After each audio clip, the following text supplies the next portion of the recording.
Okay, back in Illustrator, let's do some quick review. Our project name, Frog Outline, underline your first and last name, underline the date you are working on it.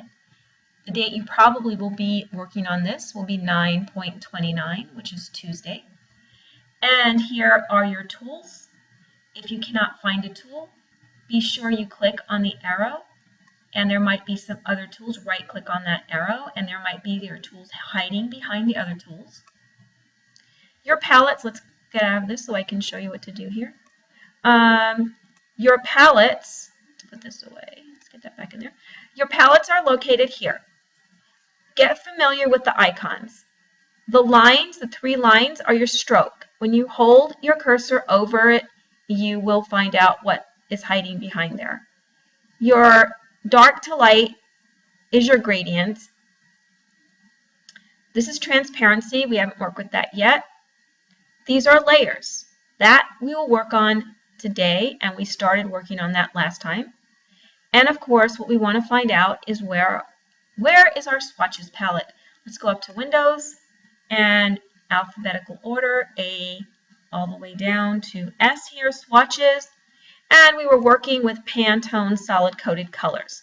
Now, yes, we can work with lots of different colors, and yes, we can use the color picker and all of that, and we will get to that. But first, I want to show you the importance of working with colors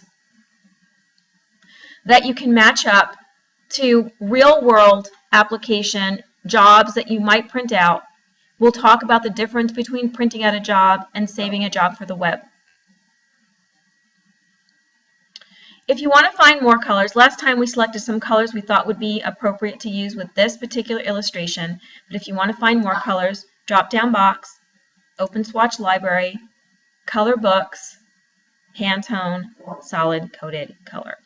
And brings us to here. We can select all of these different colors. I don't know if you can hear my dog in the background. He's probably going to be bugging me the whole time I'm making this because he's really irritated because I haven't played with him yet today. But I have to do this first, and then I'll play with them. So, and I'm picking colors I like. So here is, you see the plus sign. I'm adding it to my swatches palette, and I'll click out of that.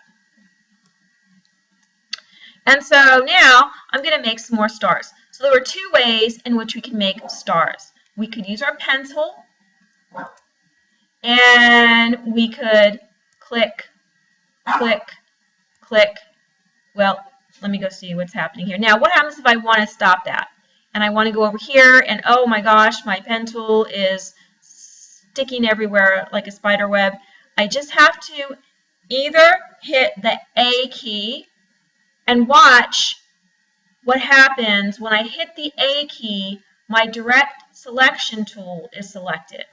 What happens if I have the pen tool and I'm clicking and clicking and I want to get out of here?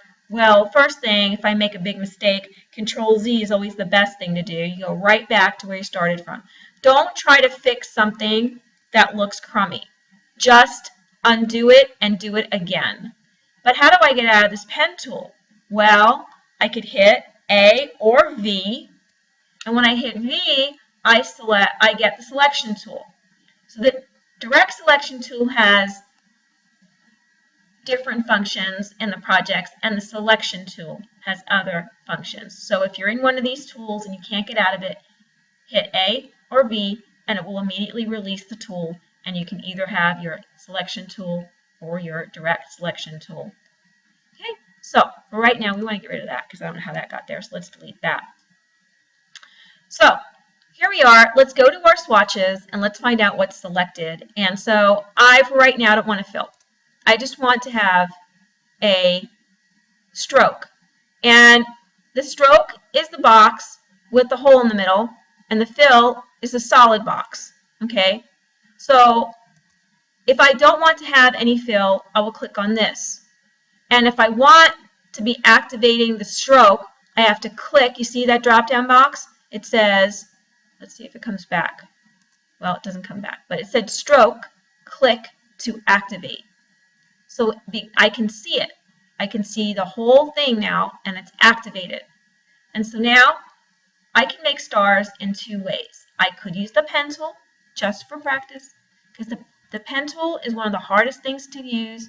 You're going to need to practice that over and over and over again. Okay, so pen tool is here, and we're going to get a chance to practice that pen tool when we do the frog and the ridges on his back.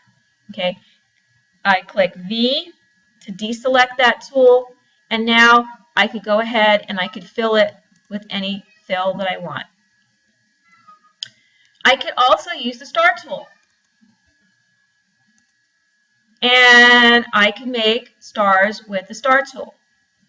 And again, it's going to have the same fill and the same outline. If I want to change that, again, I can change that to anything I want. That's actually really pretty, but I could change it to anything I want. But for right now, I'm just going to stick with that yellow color. And my fill is here, and of course, my gradients. So here's my gradient. And I could also, if I wanted to, fill it with my gradient just by clicking on it. You see it changed here. Okay. So easy to use, so user-friendly. Once you learn how to navigate and once you know what your tools can do, it's so much fun to work in the Adobe Creative Cloud tools. Now, that star is way too big. So I'm going to press down on my Shift key and on the mouse, and I'm going to reduce this. I'm going to let go of the mouse first before I move it. Now that might take some practice. We do not want things that look stretched out and all out of proportion because it looks terrible. So you need to learn how to use your application and how to get things looking very nice. So if I were to just tug on this because I wanted the star, and there are times where it gets all stretched out of proportion. So if I hit my Shift key and my mouse key and I pull on that gently, I can transform that so that it looks in proportion, it's not stretched out, and I can go ahead and get those stars where I want them. Here's another thing I can do. You can get your star looking really nice. And I'm going to change this just for a moment, just so you can see this. I'm going to make my fill that color, and I'm going to make this a dark color. And say I want to just go Control, Copy, Control C, Control V. And I can just start making those stars. Once I get them the way I want them, I can just start going Control C, Control V, and I can go ahead and I can reduce them into little tiny stars wherever I want, or I can enlarge them into larger stars wherever I want. I don't have to spend a whole lot of time making each individual star. So, oops, let's go here. I want my fill to be that. I want my, okay, so let's just keep it uniform for now. The next thing we're going to learn how to do is how to make that half moon and how to make it look really nice. So, I am going to pick a color. Pick a color for my moon. So go ahead and pick a color for your moon. Oops, let's not do that. That was because this was selected, so you don't want that selected, so click out of that. So I'm going to go ahead and, is that going to happen again? No.